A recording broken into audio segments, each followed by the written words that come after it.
શું તમને ખબર છે, ગઈકાલની વાસી રોટલી જેને આપણે ખરાબ સમજીને ફેંકી દઈએ છીએ અથવા ક્યારેક ગાયને ખવડાવી દઈએ છીએ, એ આપણા શરીર માટે એક એવી દવા છે કે જે મોંઘા મલ્ટીવિટામિન પણ નથી આપી શકતા.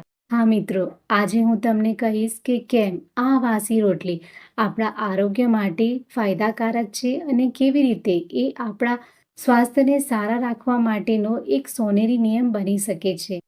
મને મારા બાળપણની એક વાત યાદ આવે છે. મારા દાદી હંમેશા સવારે રોટલી લઈને બેસતા હતા. આ રોટલીને બરાબર ચોળીને એની અંદર દૂધ નાખીને એ સવારમાં ખાતા હતા.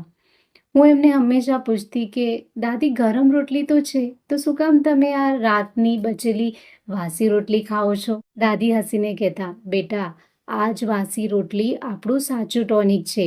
પાચન સુધારે, શરીર મજબૂત બનાવે અને બીમારીઓથી દૂર રાખે. ત્યારે મને એવું લાગતું કે દાદીની આ ફક્ત માન્યતા જ છે, પણ આજે વિજ્ઞાને પણ સાબિત કર્યું છે કે આ વાત સાચી છે. હવે આ વાસી રોટલીમાં શું હોય છે? એની અંદર હોય છે કોમ્પ્લેક્સ કાર્બોહાઈડ્રેટ, જે શરીરમાં ધીમે ધીમે પચે છે અને લાંબા સમય સુધી આપણા શરીરમાં એનર્જી રહે છે. ફર્મેન્ટેશનથી બનેલા પ્રોબાયોટિક, જે આંતરડાને સાફ રાખે, ગટ હેલ્થને સુધારે. બી કોમ્પ્લેક્સ, ખાસ કરીને વિટામિન B12, જે તાજી રોટલીમાં નથી હોતું, પણ જ્યારે આ રોટલી વાસી થઈ જાય છે ત્યારે કુદરતી રીતે એની અંદર બને છે. આયર્ન, મેગ્નેશિયમ, પોટેશિયમ અને ઝિંક, જે આપણા હાડકાં અને રક્ત માટે ખૂબ જ જરૂરી છે. ફાઇબર, જે પાચન તંત્રને સારું બનાવે છે, કબજિયાતની સમસ્યાને દૂર કરે છે. હવે આ વાસી રોટલી આપણે કેમ ખાવી જોઈએ, એના કયા કયા અદ્ભુત ફાયદાઓ આપણને મળે છે એ સમજી લઈએ. પાચન તંત્ર માટે સૌથી બેસ્ટ છે આ વાસી રોટલી. જ્યારે આપણે આ રીતે વાસી રોટલી ખાઈએ છીએ ત્યારે એની અંદર પ્રોબાયોટિક બેક્ટેરિયા ઉત્પન્ન થાય છે. આ બેક્ટેરિયા પાચન તંત્રને ગતિ આપે છે. આપણા આંતરડાની અંદર સારા બેક્ટેરિયાના ગ્રોથમાં હેલ્પ કરે છે. જ્યારે આંતરડાની અંદર સારા બેક્ટેરિયા સારી પ્રમાણમાં હશે તો પેટને લગતી બીમારીઓ થવાની શક્યતા ખૂબ જ ઓછી થઈ જાય છે. ગેસ, કબજિયાત, એસિડિટી, આ બધી સમસ્યામાં રાહત મળે છે. દાદી કહેતા, વાસી રોટલી પેટ સાફ કરે છે, અને આ વાત સાચી પણ છે. આયુર્વેદ કહે છે કે જે ખોરાક પચી જાય એ શરીર માટે અમૃત છે, અને આ વાસી રોટલી આ જ અમૃતમાંનું એક અમૃત છે. જ્યારે વાસી રોટલીની અંદર જે ફર્મેન્ટેશનની કુદરતી પ્રક્રિયા થાય છે, એ આપણા શરીરની અંદર એક ચમત્કાર સર્જે છે અને આપણને ઘણા બધા ફાયદાઓ આપે છે. બ્લડ શુગરવાળા માટે તો વાસી રોટલી ખૂબ જ ફાયદાકારક છે. જ્યારે આપણે તાજી બનાવેલી રોટલી ખાઈએ છીએ ત્યારે ઝડપથી શુગર વધવા લાગે છે, પણ જ્યારે આપણે વાસી રોટલી ખાઈએ છીએ ત્યારે આ રોટલી એની અંદર રહેલી શુગરને ધીમે ધીમે રિલીઝ કરે છે, એટલે શુગર ઝડપથી વધતી નથી. શુગર હંમેશા કંટ્રોલ રહે છે. જે લોકોને વજન ઘટાડવું હોય એમણે ખાસ વાસી રોટલીનું સેવન કરવું જોઈએ. જ્યારે આપણે વાસી રોટલી ખાઈએ છીએ ત્યારે એ શરીરની અંદર ધીમે ધીમે પચે છે અને લાંબા સમય સુધી ભૂખ નથી લાગતી. આના લીધે આપણું મેટાબોલિઝમ પણ સુધરે છે અને ઓટોમેટિકલી વજન ઓછું કરવામાં હેલ્પ મળે છે. હાડકાં અને સાંધાને મજબૂત બનાવે છે આ રોટલી. જ્યારે આપણે આ વાસી રોટલીને દૂધ કે દહીં સાથે ખાઈએ છીએ ત્યારે આપણને સારા પ્રમાણમાં કેલ્શિયમ મળે છે.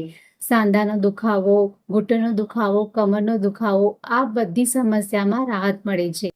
ઊંઘ અને માનસિક આરામ માટે તો આ વાસી રોટલી ખૂબ જ ફાયદાકારક છે. દૂધ અને રોટલી કુદરતી સેરોટોનિન બૂસ્ટર છે. આ રીતે વાસી રોટલી જો રાત્રે તમે ખાશો તો ઊંઘ સારી આવશે, મન શાંત રહેશે. આપણા શરીરની અંદર વિટામિન B12ના લેવલને જાળવી રાખે છે. જે લોકોનું વિટામિન B12 ઓછું હોય અને એ લોકો પ્રાકૃતિક રીતે વિટામિન B12ને પોતાના શરીરમાં વધારવા માંગે છે, તો આ વાસી રોટલી એમને મદદ કરી શકે. વિટામિન B12 એક એવું પોષક તત્વ છે જે શરીરના લાલ રક્તકણોને બનાવે છે, થાક અને નબળાઈને દૂર કરે છે, નસોને મજબૂતી આપે છે, કોન્સન્ટ્રેશન વધારે છે, મગજને કાર્યક્ષમતાને વધારે છે. વિટામિન B12ની કમી એટલે થાક, કમજોરી, ચક્કર, હાથ અને પગમાં ઝંઝણાટી, નસોની કમજોરી અને ડિપ્રેશન સુધીની સમસ્યા. હવે તમને સવાલ થતો હશે કે આ વાસી રોટલી કેવી રીતે આપણને B12 આપે છે? તો આગળનો ભાગ ખૂબ જ ઇન્ટરેસ્ટિંગ છે, એને ધ્યાનથી સાંભળજો. જો જ્યારે આપણે સાંજે બનાવેલી રોટલીને આખી રાત માટે મૂકી રાખીએ છીએ ત્યારે એની અંદર કુદરતી રીતે ફર્મેન્ટેશનની પ્રક્રિયા ચાલુ થાય છે અને એની અંદર પ્રોબાયોટિક એટલે સારા બેક્ટેરિયા ઉત્પન્ન થાય છે.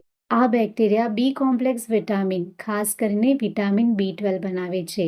જ્યારે રાતની વાસી રોટલી આપણે સવારે ખાઈએ છીએ ત્યારે એ આંતરડાની અંદર માઇક્રોફ્લોરાને મજબૂત બનાવે છે અને મજબૂત માઇક્રોફ્લોરા એટલે વધારે B12નું ઉત્પાદન થવું. સરળ ભાષામાં કહીએ તો વાસી રોટલી આપણા પેટ માટે કુદરતી પ્રોબાયોટિક છે જે વિટામિન B12 વધારવામાં મદદ કરે છે.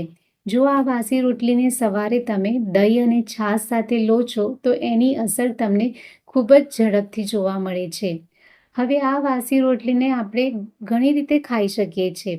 પહેલી રીત છે જેમાં તમે આ રોટલીને દૂધ સાથે લઈ શકો છો. સવારે દૂધ સાથે વાસી રોટલીને છોડીને ખાવામાં આવે તો એનાથી પાચનતંત્ર સારું રહે છે, પૂરા દિવસ એનર્જી રહે છે. આ વાસી રોટલીને તમે દહીં સાથે પણ લઈ શકો છો.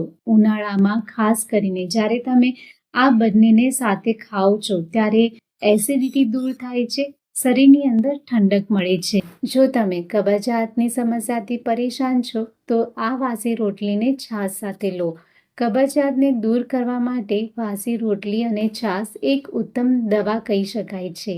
આ વાસી રોટલીને તમે ગોળ અને ઘી સાથે પણ લઈ શકો છો. ખાસ કરીને શિયાળાની સિઝન દરમિયાન જો આ વાસી રોટલીને ગોળ અને ઘી સાથે છોડીને ખાવામાં આવે તો એના લીધે સાંધા મજબૂત બને છે, શરીરમાં લોહી વધે છે, પૂરા દિવસ એક એનર્જી રહે છે. હવે આ વાસી રોટલીને ખાતા સમયે તમારે અમુક બાબતોનું ધ્યાન રાખવું ખૂબ જ જરૂરી છે. સૌથી પહેલાં વાસી રોટલી એટલે રાત્રે 7થી 8 વાગે બનાવેલી રોટલી જે સવારે વાસી થઈ જાય છે. એવી રોટલી નહીં કે તમે 2થી 3 દિવસ પહેલાં બનાવી રાખી હોય. આ રોટલી તમને આરોગ્ય આપવાના બદલે તમારા સ્વાસ્થ્યને બગાડી શકે છે. હંમેશા રાત્રે 7થી 8 વાગે બનાવેલી રોટલીને જ તમારે સવારે ખાવી જોઈએ. હંમેશા ઘઉંની રોટલીને જ તમારે વાપરવી. રાત્રે જે બચેલી રોટલી હોય તેને એક ડબ્બામાં સારી રીતે ઢાંકીને મૂકી દેવું અને સવારે આ રોટલીનું સેવન કરવું. અઠવાડિયામાં 2થી 3 જ દિવસ તમારે આ રોટલીને ખાવી જોઈએ. વાસી રોટલી ફાયદો આપે છે એમ કરીને 5થી 6 રોટલી તમારે નથી ખાવાની. ફક્ત 1થી 2 રોટલીને તમારે ખાવું જોઈએ. રાત્રે 7થી 8 વાગે બનાવેલી રોટલીને તમારે મોડામાં મોડા 10 વાગ્યા સુધી ખાઈ લેવું જોઈએ. મિત્રો, આપણે બધાએ જોયું પણ છે અને નોટિસ પણ કર્યું છે કે આપણા દાદા દાદી, નાના નાની લાંબુ સ્વસ્થ જીવન જીવતા હતા. એમના ઘરની અંદર દવાખાનું ઓછું અને રસોડું વધારે જોવા મળતું હતું. વાસી રોટલી એટલે દવા સમાન ભોજન.